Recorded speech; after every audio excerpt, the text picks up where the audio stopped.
ICU అంటే మనందరికీ తెలిసిందే.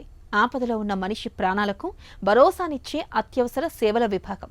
అయితే ఈ క్రిటికల్ కేర్ యూనిట్లో సరైన జాగ్రత్తలు తీసుకోకపోతే అడుగడుగునా పొంచి ఉండే ఇన్ఫెక్షన్లు ఏకంగా ప్రాణాలనే కబలిస్తాయి.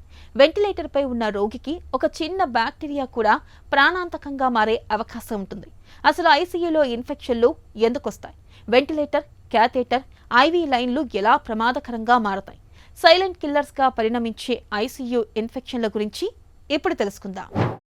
ఐసీయూ ఇన్ఫెక్షన్ అంటే అండి, ఇప్పుడు మనము ఒక రోగికి హార్ట్ ప్రాబ్లంతోనో లేకపోతే బ్రెయిన్కి సంబంధించినటువంటి ప్రాబ్లంతోనో ఐసీయూకి వెళ్ళినప్పుడు ఐసీయూలో కానీ వాళ్ళకి ఇన్ఫెక్షన్ సోకితే జనరల్లీ ఏంటంటే అండి, ఫస్ట్ 48 అవర్స్లో ఈ ఇన్ఫెక్షన్స్ రావండి. ఐసీయూకి వెళ్ళిన తర్వాత 48 అవర్స్ తర్వాత వాళ్ళకి కొత్త ఫీవర్ రావటము, ఇన్ఫెక్షన్ రావటము అలాంటిది ఏమన్నా ఐసీయూలో జరిగినట్టయితే దాన్ని మనము ఐసీయూ అక్వైర్డ్ ఇన్ఫెక్షన్ అంటామండి. సాధారణంగా బయట వచ్చేటువంటి ఇన్ఫెక్షన్స్ ట్రీట్మెంట్ ఇవ్వటం ఈజీగా ఉంటుంది.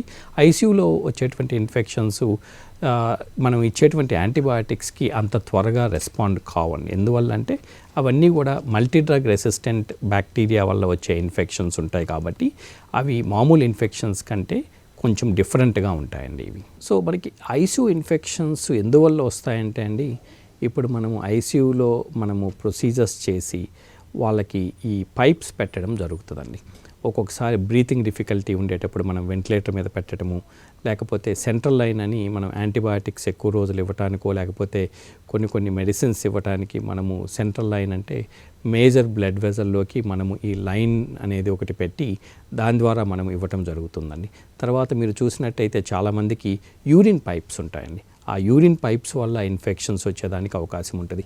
ఇవన్నీ ఏంటంటే అండి, ఎప్పుడైతే మనం ప్లాస్టిక్ ట్యూబ్ అనేది ఒకటి బాడీలో ఇంట్రడ్యూస్ చేస్తామో ఈ ప్లాస్టిక్ ట్యూబ్ వల్ల ఎన్ని ప్లాస్టిక్ ట్యూబ్స్ అయితే బాడీలో ఉంటాయో అంత ఇన్ఫెక్షన్ రిస్క్ అనేది ఎక్కువ ఉంటుందండి. వెంటిలేటర్ పెట్టినప్పుడు వెంటిలేటర్ వల్ల నిమోనియా వచ్చేదానికి అవకాశం ఉంటుందండి.